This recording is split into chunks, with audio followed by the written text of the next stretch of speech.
Destruyeron mi granja para construir una carretera, ahora el presidente de su asociación de vecinos se enfrenta a la cárcel.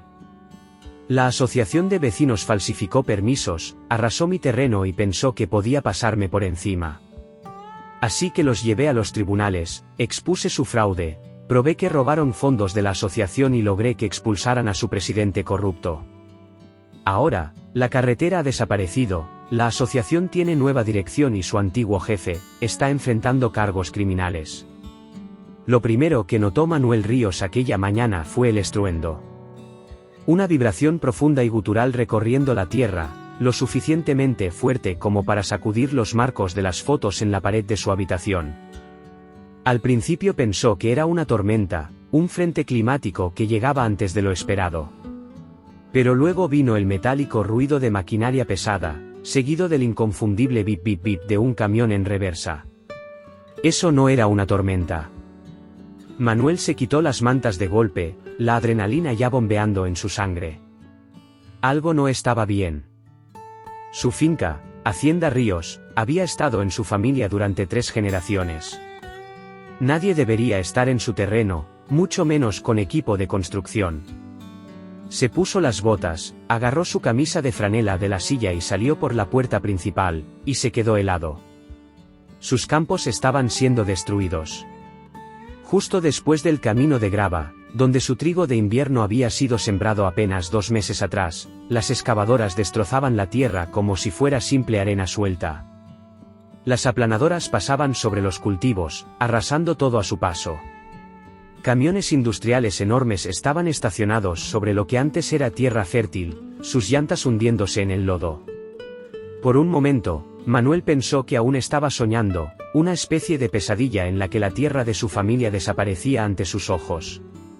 Luego, el enojo lo golpeó. Fuerte. ¿Qué demonios está pasando?, gritó, cruzando el patio a toda velocidad hacia la destrucción. Los trabajadores con chalecos naranjas brillantes y cascos apenas le prestaron atención mientras seguían gritando instrucciones sobre el rugido de la maquinaria. Un hombre que manejaba una retroexcavadora giró brevemente para verlo antes de volver a cavar en la tierra como si nada. Manuel sintió cómo le subía la presión. Caminó directamente hacia el trabajador más cercano, un tipo robusto de unos 40 años que estaba apoyado despreocupadamente contra un camión, tomando café como si fuera un martes cualquiera. «¿Tú?», Manuel le espetó. «¿Quién te dio permiso para estar en mi terreno? ¿Qué demonios están haciendo aquí?». El hombre ni siquiera parpadeó. Bajó su taza y entrecerró los ojos, como si tuviera cosas más importantes que hacer que lidiar con un dueño de tierras furioso. «¿Usted es el propietario?», preguntó con voz aburrida. Manuel apretó los puños. «Por supuesto que lo soy. Manuel Ríos. Y tú estás invadiendo mi propiedad. Así que dime qué está pasando antes de que llame a la Guardia Civil». El trabajador suspiró, como si Manuel fuera el problema aquí. Luego, con un gesto perezoso, apuntó con el pulgar hacia un remolque blanco estacionado en el sitio. «Habla con el jefe», dijo. «El señor Velasco maneja toda la documentación». Manuel no necesitaba preguntar quién era, señor Velasco. Fernando Velasco. El presidente de la asociación de vecinos. Manuel sintió una nueva oleada de furia arder dentro de él. Velasco había sido una espina en el costado de todos durante años, pero esto era algo completamente diferente. Sin decir una palabra más, se dirigió al remolque, sus botas hundiéndose en el lodo removido mientras avanzaba hacia el hombre responsable de este desastre. No iba a dejarlo pasar. Manuel abrió la puerta del remolque de un tirón, sin molestarse en tocar. Su pulso retumbaba en sus oídos. Dentro, el aire estaba cargado con el olor a café rancio y colonia barata. Un escritorio ocupaba el centro del reducido espacio, cubierto de papeles meticulosamente apilados, una laptop y un sándwich a medio comer. Detrás, vestido con un traje caro que parecía completamente fuera de lugar en un sitio de construcción, estaba Fernando Velasco. Ni siquiera se inmutó con la entrada de Manuel, solo levantó la vista de su pantalla con la misma sonrisa socarrona de siempre, esa que siempre usaba cuando estaba a punto de soltar alguna mentira burocrática. «Tienes 5 segundos para explicarme qué demonios le están haciendo a mi finca», espetó Manuel, plantando las manos sobre el escritorio con suficiente fuerza como para hacer temblar la taza de café junto a la laptop de Velasco. «Y ni se te ocurra actuar como si tuvieras permiso, porque seguro que no lo conseguiste de mí». Velasco suspiró, ajustándose la corbata como si toda la conversación fuera un inconveniente menor. «Señor Ríos», dijo con suavidad, recostándose en su silla. «Me preguntaba cuándo vendría usted a armar un escándalo. Le aseguro que todo está en regla. Este terreno ha sido asignado para una servidumbre pública. El ayuntamiento aprobó el proyecto, y la asociación de vecinos tiene derecho a proceder con la construcción». Las manos de Manuel se cerraron en puños. «¿Asignado por quién? Yo soy el dueño de esta tierra. No hay ninguna servidumbre aquí. No puedes venir y arrasar mis campos así de la nada». Velasco apenas reaccionó. En cambio, deslizó una hoja de papel por el escritorio, golpeándola con el dedo como si fuera la verdad absoluta. «Aquí está el permiso. Todo firmado y procesado oficialmente. Si tiene algún problema, hable con el ayuntamiento». Manuel agarró el documento del escritorio y lo examinó. Su estómago se revolvió. Las firmas parecían apresuradas, como si hubieran sido garabateadas con prisa. El formato era extraño, nada parecido a los documentos legales que había manejado cuando registró su finca años atrás. El sello de la asociación de vecinos estaba al final, pero se veía torpe, como si alguien lo hubiera hecho a última hora. «Esto es una estafa», dijo Manuel, arrojando el papel de vuelta sobre el escritorio. «Yo nunca acepté ninguna servidumbre, y esto no es un documento emitido por el ayuntamiento. O lo falsificaste, o lo aprobaste con algún acuerdo turbio, ¿cuál de las dos es?». La sonrisa de Velasco se hizo más pronunciada, sus dedos entrelazándose como si estuviera disfrutando ver a Manuel perder la paciencia. «Esas son acusaciones muy serias, señor Ríos. Tenga cuidado con lo que dice. Pero si insiste en detener la construcción, espero que esté preparado para una larga batalla legal. La asociación tiene recursos, y no tomamos a la ligera la obstrucción de un proyecto comunitario». Manuel sintió que le hervía la sangre. Esto era exactamente el tipo de basura corporativa que esperaba de Velasco.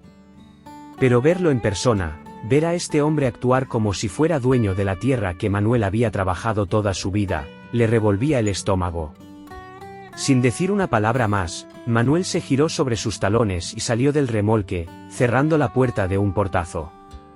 Todavía podía escuchar el rugido de la maquinaria a lo lejos, el sonido de su tierra siendo destruida como si no fuera nada. Pero esto no había terminado. Ni de cerca.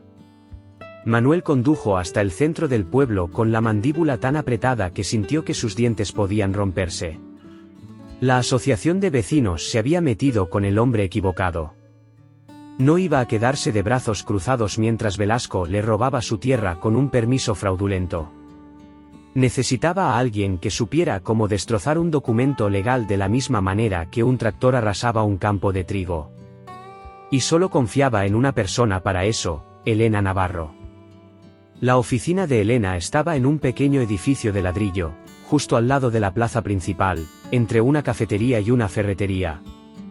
De esos lugares donde el café siempre estaba frío y la recepcionista ni siquiera levantaba la vista cuando entrabas.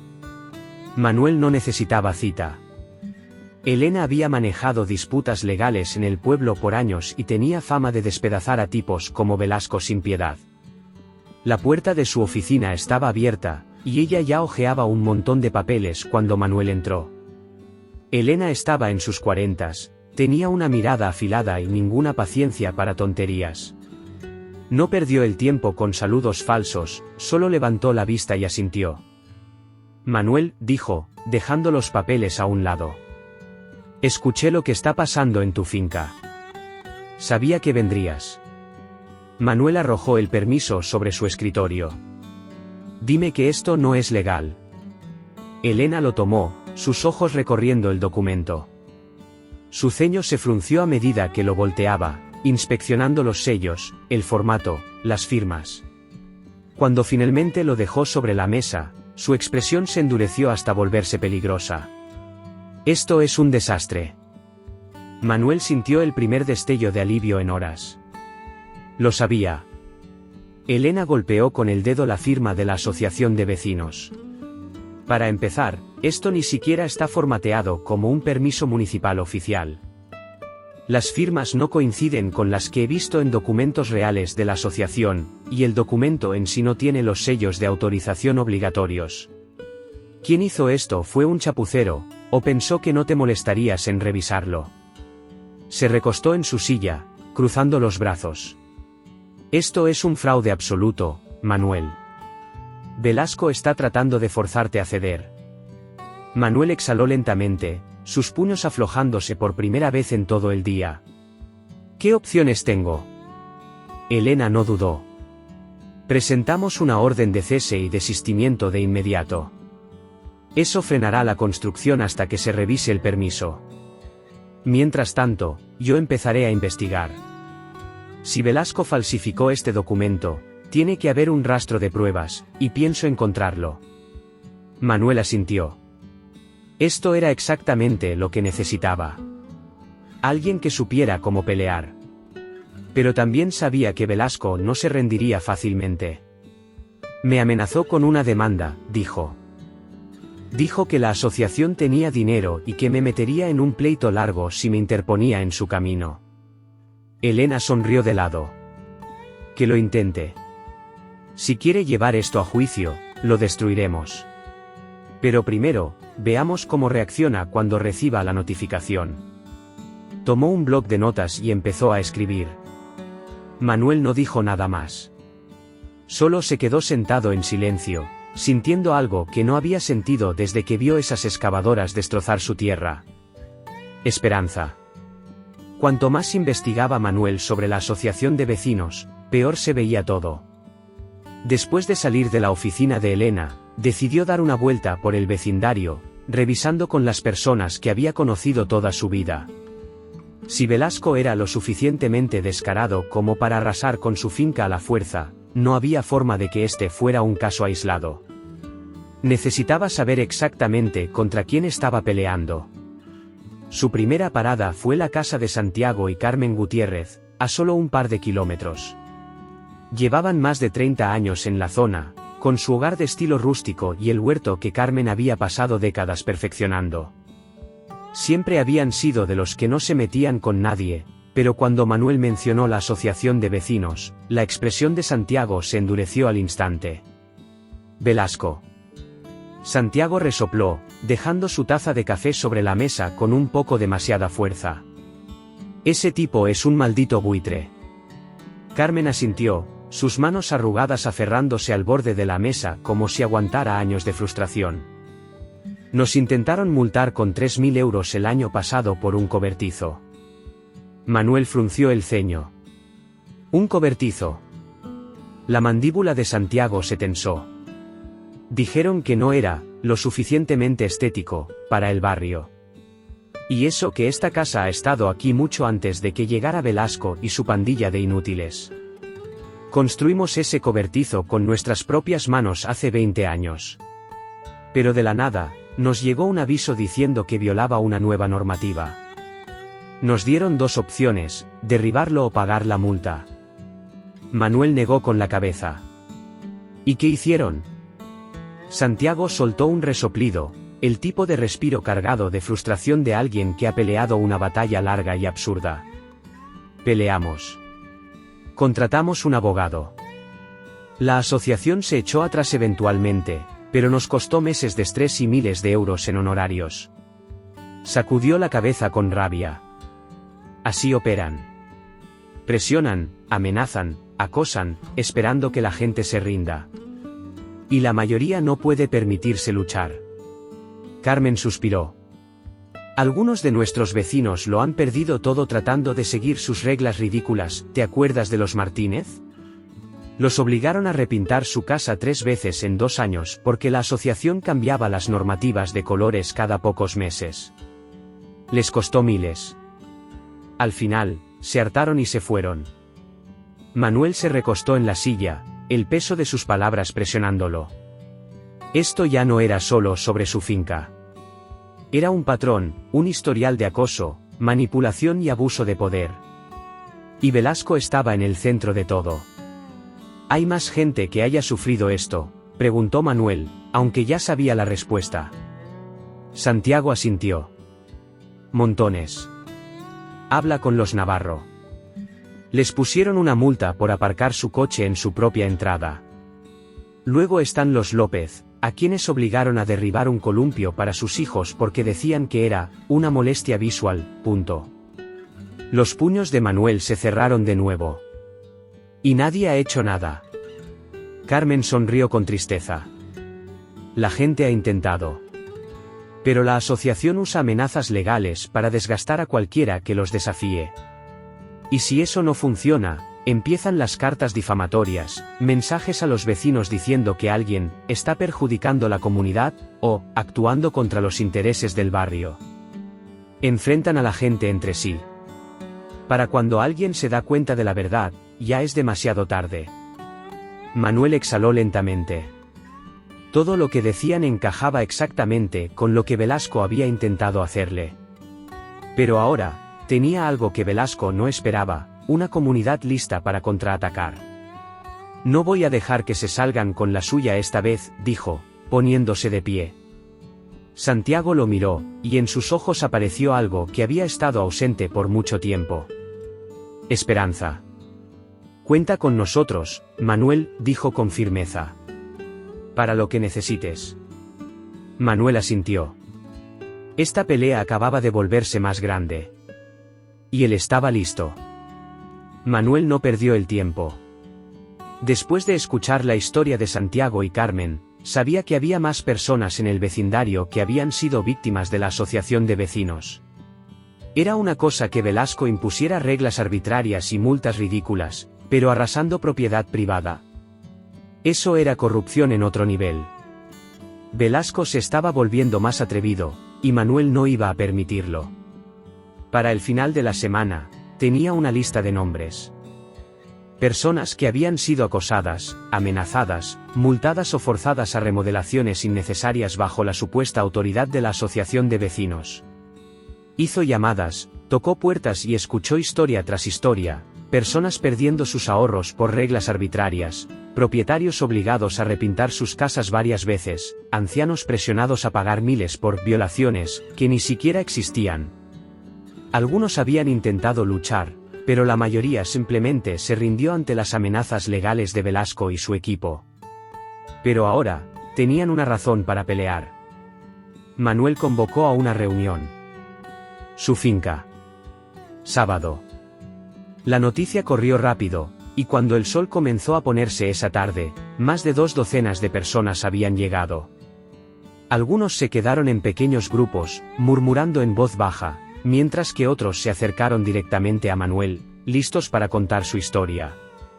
Santiago y Carmen estaban ahí, junto con José y Laura Navarro, la pareja multada por estacionar su coche en su propio camino de entrada. La familia López también se presentó, aún molestos porque la asociación les había obligado a desmontar el columpio de sus hijos. Más y más personas comenzaron a hablar, compartiendo sus propias pesadillas con la asociación de vecinos. Elena llegó justo cuando la multitud empezaba a calmarse.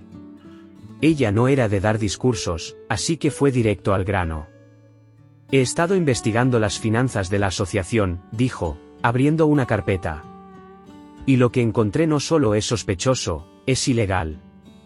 El grupo se quedó en silencio.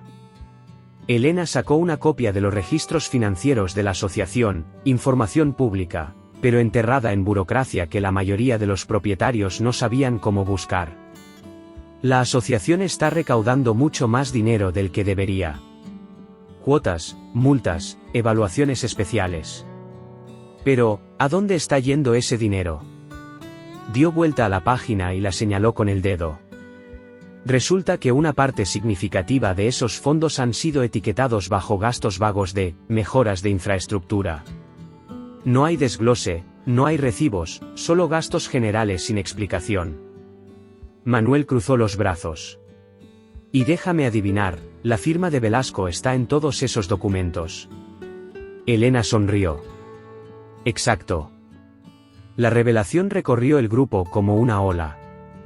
La gente había sospechado que la asociación era corrupta, pero esto no era solo abuso de poder, era robo. Velasco había estado llenándose los bolsillos mientras fingía hacer cumplir normativas comunitarias. El aire en la reunión cambió. Lo que antes era solo frustración, se convirtió en furia pura. Ese cabrón nos ha estado robando, murmuró José Navarro, sacudiendo la cabeza. Laura cruzó los brazos. Y lo hemos estado permitiendo. Manuel dio un paso al frente, su voz firme. La asociación ha manejado este vecindario como si fuera una dictadura, y Velasco cree que es intocable. Pero si trabajamos juntos, si sacamos esto a la luz, no podrá seguir ocultándolo. Elena asintió. Voy a presentar una denuncia formal ante el ayuntamiento el lunes a primera hora.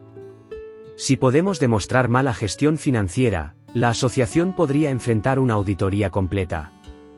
Eso significa que necesitamos cada documento, cada correo, cada carta que hayan recibido de ellos. Cuanta más evidencia tengamos, más fuerte será el caso.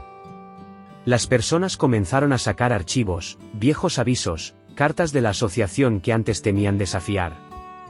Lo que antes era un grupo disperso de propietarios frustrados, ahora era un frente unido. Manuel los miró, vio la determinación en sus rostros. Velasco había pasado años intimidando a estas personas, creyéndose intocable. Pero había cometido un error, se metió con el hombre equivocado. Esto ya no era solo por su finca. Esto era para acabar con Velasco. Manuel había sido paciente. Hizo todo por la vía legal, habló con su abogada, reunió pruebas, presentó quejas. Pero nada de eso detuvo la destrucción. La construcción seguía todos los días, las excavadoras clavándose cada vez más en su terreno como si tuvieran derecho a hacerlo. La orden de cese y desistimiento no había servido de nada. La asociación tenía dinero, influencia y un sistema que trabajaba a su favor, y Velasco lo sabía. Si Manuel quería detenerlos, tenía que hacerlo él mismo. Esa mañana, antes de que llegaran los obreros, levantó barricadas. No eran elegantes, solo vigas de madera, barriles de acero viejos y lo que pudo encontrar. Pero eran suficientes para bloquear el paso por donde entraban y salían los camiones. Aparcó su camioneta en medio del camino principal y luego clavó 2 carteles enormes en el suelo. Propiedad privada, prohibido el paso. Cuando las primeras camionetas de los obreros llegaron 1 hora después, los conductores tocaron la bocina, esperando que se moviera. No lo hizo. Bajaron del vehículo, caminaron hacia él y exigieron que se hiciera a un lado. Cruzó los brazos. No va a pasar. Están invadiendo. Los trabajadores no discutieron, no eran ellos quienes tomaban decisiones. Solo se dieron la vuelta y hicieron una llamada. Velasco llegó en menos de 20 minutos. Se bajó de su lujosa camioneta, se ajustó su costoso traje y se acercó con el aire de alguien que cree tener el control. Su rostro era la combinación perfecta de irritación y confianza, la expresión de un hombre acostumbrado a salirse con la suya. Manuel, dijo con suavidad, deteniéndose a pocos metros, con las manos en los bolsillos como si esto fuera una simple conversación de negocios. Debo decir que esto es un movimiento audaz. Pero seamos realistas, no vas a ganar. Manuel no se movió. Ya perdiste, Velasco. Ese permiso es falso. El ayuntamiento lo está investigando. Y mientras tanto, nadie va a poner un pie en mi tierra. Velasco suspiró, sacudiendo la cabeza como si hablara con un niño terco. Manuel, Manuel, Manuel. Te advertí lo que pasaría si te interponías, ¿crees que estas barricadas van a detenernos? Sonrió con superioridad. La asociación tiene recursos, y tenemos la ley de nuestro lado. Todo lo que estás haciendo es empeorar las cosas para ti. Manuel entrecerró los ojos. Si tuvieras la ley de tu lado, no habrías falsificado ese permiso. Eso lo golpeó. El rostro de Velasco se tensó por un segundo, pero lo disimuló rápido. Y en ese momento, Manuel supo que estaba ganando. Velasco forzó una sonrisa, pero Manuel vio el destello de incomodidad en sus ojos. Estás cometiendo un error, dijo Velasco, con su tono de superioridad intacto. Te estás interponiendo en el progreso de la comunidad. Y cuando esto termine, vas a ser tú quien pague el precio. Manuel inclinó la cabeza. Ah, sí. Adelante. Demuéstralo en los tribunales. A ver cómo te va. Los labios de Velasco se apretaron en una fina línea. Su mandíbula se tensó por una fracción de segundo antes de que forzara otra sonrisa. No necesito demandarte, Manuel, dijo con falsa calma. El vecindario ya está en tu contra. Y ahí Manuel supo que Velasco ya había movido su siguiente ficha. La campaña de difamación comenzó al día siguiente.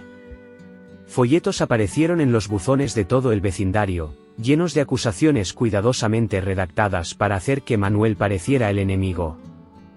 Decían que era anticomunitario, egoísta, que no quería cooperar para el bienestar del barrio. Algunos incluso afirmaban que, al bloquear la construcción, estaba perjudicando a los propietarios al retrasar un proyecto aprobado. Velasco sabía exactamente lo que estaba haciendo, intentaba hacer que la gente lo viera como el obstáculo en lugar de la víctima. Manuel notó el cambio inmediatamente. Vecinos que antes le sonreían ahora evitaban el contacto visual. Algunos parecían genuinamente confundidos, como si no supieran a quién creer. Otros ya habían caído en la trampa, recibió más de una mirada de desprecio cuando pasó por la gasolinera. Sabía cómo funcionaba este juego. Velasco tenía poder. Y el poder significaba controlar la narrativa. Pero Manuel tenía algo que Velasco no, pruebas. Y no había terminado de pelear. Elena llamó a Manuel tarde esa noche, su voz afilada y urgente. Lo encontré, dijo, sin rodeos. Velasco no solo está manipulando las reglas, está robando dinero de la asociación. Manuel apretó el teléfono con más fuerza. Había esperado que hubiera algo turbio, pero ¿robo directo?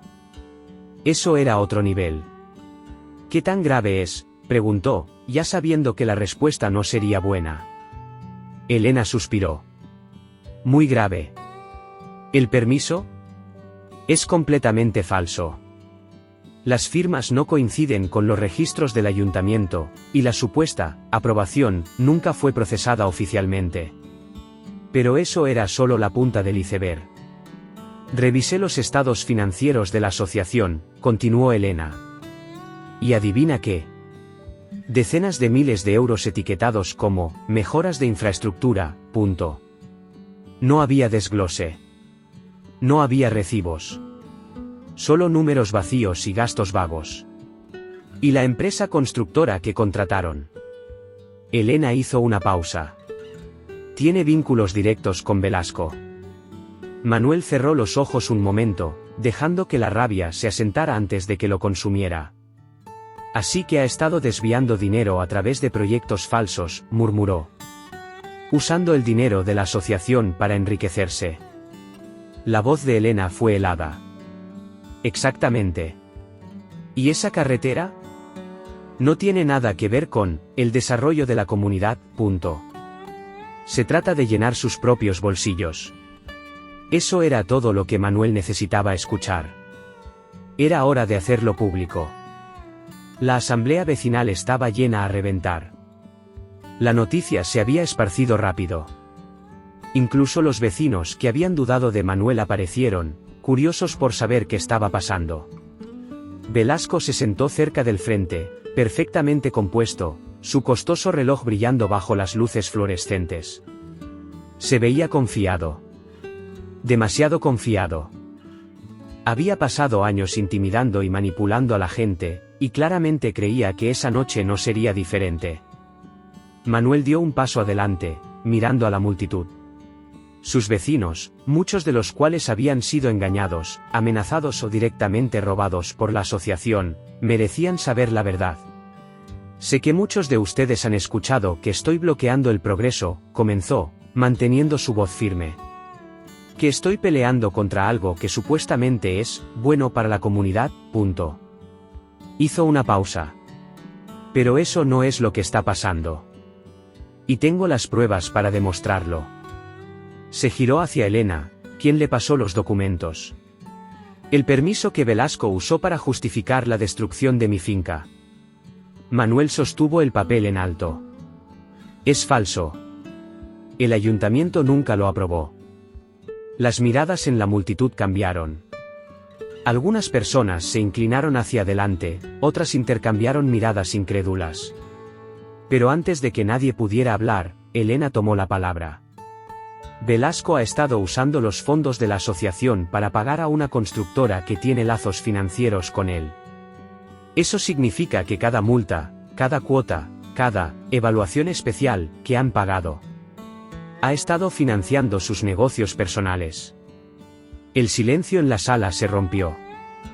Los vecinos explotaron en murmuros, algunos indignados, otros conmocionados. Velasco perdió su sonrisa. Se puso de pie, levantando una mano como si aún tuviera el control.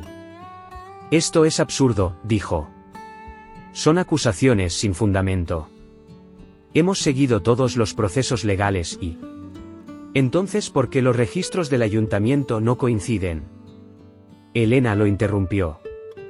¿Por qué las firmas en el permiso no coinciden con los registros oficiales? ¿Por qué falta dinero en las cuentas de la asociación? Velasco titubeó. Solo por un segundo. Pero fue suficiente. La gente no era tonta. Vieron el cambio. Vieron cómo se le escapaba el control. Y luego comenzaron los gritos. Vecinos que habían pasado años pagando cuotas sin cuestionar exigieron explicaciones. Algunos pidieron una auditoría completa. Otros exigieron su renuncia inmediata. Velasco intentó defenderse, pero la sala ya no estaba de su lado. La tensión explotó de golpe, con años de frustración estallando en un solo momento. Manuel se quedó en silencio y dejó que sucediera.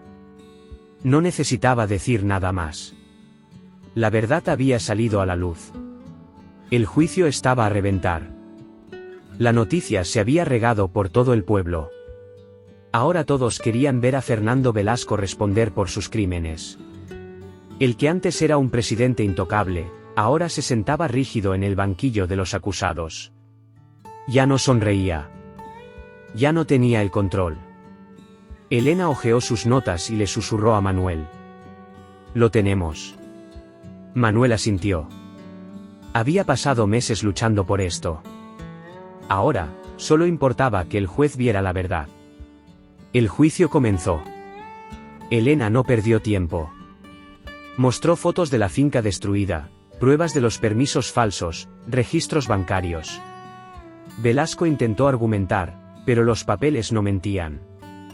El juez revisó cada documento, cada número, cada evidencia. Finalmente, golpeó el martillo. Declaró culpable a la Asociación de Vecinos de fraude y daños a la propiedad. Velasco se quedó sin palabras. El caso había terminado. ¿Y Manuel? Había ganado. Las repercusiones fueron inmediatas. El momento en que el juez falló a favor de Manuel, la fachada cuidadosamente construida por la Asociación de Vecinos se desplomó. El tribunal ordenó que todas las obras de construcción cesaran de inmediato, que la carretera ilegal fuera removida, y que la finca de Manuel fuera restaurada a su estado original, todo pagado con los fondos de la asociación. Pero eso era solo el comienzo. Elena ya había anticipado el próximo movimiento de Velasco, intentar retrasar, apelar o enterrar el fallo en burocracia. Pero la evidencia era innegable, y con el ayuntamiento ya investigando las finanzas de la asociación, Velasco tenía problemas más grandes.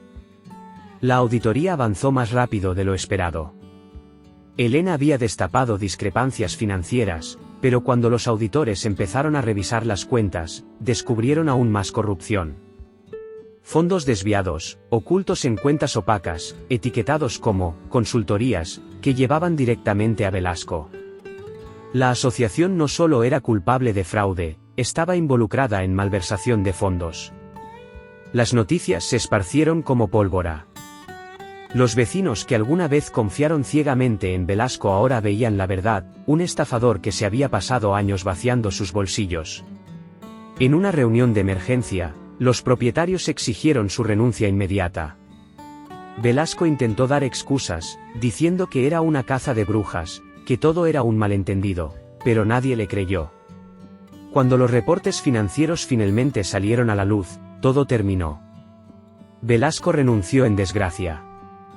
El hombre que había caminado por el vecindario como si fuera su dueño, el que había hostigado a propietarios durante años, ahora era historia. Y luego llegaron los cargos criminales. El ayuntamiento no tardó en tomar acción.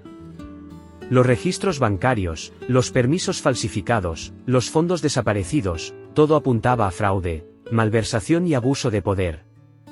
El lujoso traje, la sonrisa arrogante, la actitud de superioridad, nada iba a salvarlo ahora. La asociación, ahora sin líder y sin credibilidad, no tuvo más opción que acatar la orden judicial. En una semana, las cuadrillas regresaron, no para construir, sino para demoler. La carretera ilegal fue arrancada, los daños en la finca de Manuel comenzaron a ser reparados, y cada centavo gastado en la restauración salió del presupuesto de la asociación. Manuel se paró al borde de su propiedad, viendo cómo el asfalto era destruido. Finalmente pudo respirar. La pelea le había costado todo, pero había ganado. No solo por él, sino por todos a los que Velasco había pisoteado. Por años, la asociación operó sin control, abusando de su poder, tratando a los propietarios como peones en su juego. Pero eso se acabó. La lucha había terminado, pero las cicatrices permanecían. Ganar en la corte no borró el daño que habían dejado atrás. La carretera fue removida, pero su tierra estaba compactada, su sistema de riego destruido, y su cosecha de invierno completamente arruinada. El daño era profundo, física y financieramente. La asociación estaba pagando la restauración, pero el dinero no podía recuperar una cosecha perdida. Y mucho menos podía devolverle el tiempo que le habían robado. Los primeros días después del fallo, Manuel trabajó solo. Reconstruir todo parecía imposible. Pasaba horas en los campos, inspeccionando los daños, sin saber por dónde empezar. Cada tubería rota del sistema de riego, cada surco profundo dejado por las excavadoras, cada trozo de tierra donde debería haber trigo, todo le recordaba lo cerca que estuvo de perderlo todo. Pero una mañana temprano, un viejo camión apareció en su camino de entrada. Santiago y Carmen bajaron con palas en mano. Pensamos que podrías usar algo de ayuda, dijo Santiago con calma, mirando el campo. Antes de que Manuel pudiera siquiera responder, otro camión llegó. Luego otro. Uno por uno, sus vecinos se presentaron, personas que alguna vez tuvieron miedo de enfrentarse a Velasco, personas que habían sido acosadas, multadas, y amenazadas. Pero ya no tenían miedo. Vinieron con herramientas, semillas, suministros y la misma determinación que Manuel. José y Laura Navarro trajeron sacos de fertilizante. La familia López llegó con sus hijos adolescentes, que se pusieron a cavar zanjas para reparar el riego. Más y más vecinos aparecieron durante el día, algunos con comida, otros simplemente para ayudar donde hiciera falta. Al principio, Manuel no supo qué decir. Había pasado tanto tiempo peleando solo, creyendo que era él contra el mundo. Pero parado allí, viendo a docenas de personas trabajando juntas para devolverle la vida a su finca, se dio cuenta de algo. Esto ya no era solo sobre su tierra. Era sobre todos ellos. Tomó una pala y se unió a ellos. Trabajaron hasta que el sol desapareció en el horizonte, y cuando el día terminó, los campos aún no estaban perfectos, pero estaban sanando. Y por primera vez en mucho tiempo, Manuel también. La pelea había dejado su marca, pero algo había cambiado en la comunidad. Ya nadie tenía miedo. Con Velasco fuera y la corrupción expuesta, los propietarios exigieron una reestructuración total de la asociación. La junta directiva, antes llena de los secuaces de Velasco, fue desmantelada y reemplazada por vecinos de verdad, personas que querían mejorar la comunidad, no enriquecerse. Elena tenía razón, cuando la verdad salió a la luz, el poder cambió de manos. En la siguiente reunión de la asociación, la nueva administración revocó años de multas injustas y regulaciones absurdas. Las reglas arbitrarias, la aplicación selectiva de normas, las amenazas legales, todas desaparecieron. En su lugar, la comunidad se recuperó. Por primera vez en años, la asociación servía a la gente, no los controlaba. Pero la mayor sorpresa llegó cuando Manuel recibió una llamada de Elena. «Revisa tu correo», dijo, con un tono de satisfacción en la voz. Confundido, abrió el mensaje. Era una campaña de recaudación de fondos. Iniciada por sus propios vecinos. La página estaba llena de mensajes de apoyo, donaciones llegando de personas que habían seguido su lucha. Te enfrentaste a ellos por todos nosotros. Gracias por no rendirte. Esto es lo menos que podemos hacer para ayudar a reconstruir. ¿El total? Más que suficiente para cubrir lo que la asociación no pagaría. Manuel se quedó mirando la pantalla, dejando que el peso de todo se asentara en su pecho. Había pasado tanto tiempo peleando solo, que no se dio cuenta de cuántas personas estaban a su lado. Esta no era solo su victoria, era la victoria de todos. Esa noche, parado en su porche, mirando la tierra que finalmente estaba siendo restaurada, supo algo con certeza. Esto no era solo sobre reconstruir su finca. Era sobre reconstruir su comunidad. Las estaciones cambiaron. Y todo lo demás también. Meses después de que la última pieza de la carretera ilegal fuera removida, la finca estaba completa otra vez. El trigo de invierno había brotado, filas doradas ondeando bajo la brisa. Las cicatrices estaban desapareciendo. No solo en su tierra. También en el vecindario. Y mientras el sol iluminaba los campos, Manuel supo que había valido la pena. Porque cuando la gente se une, nadie puede quitarles lo que es suyo.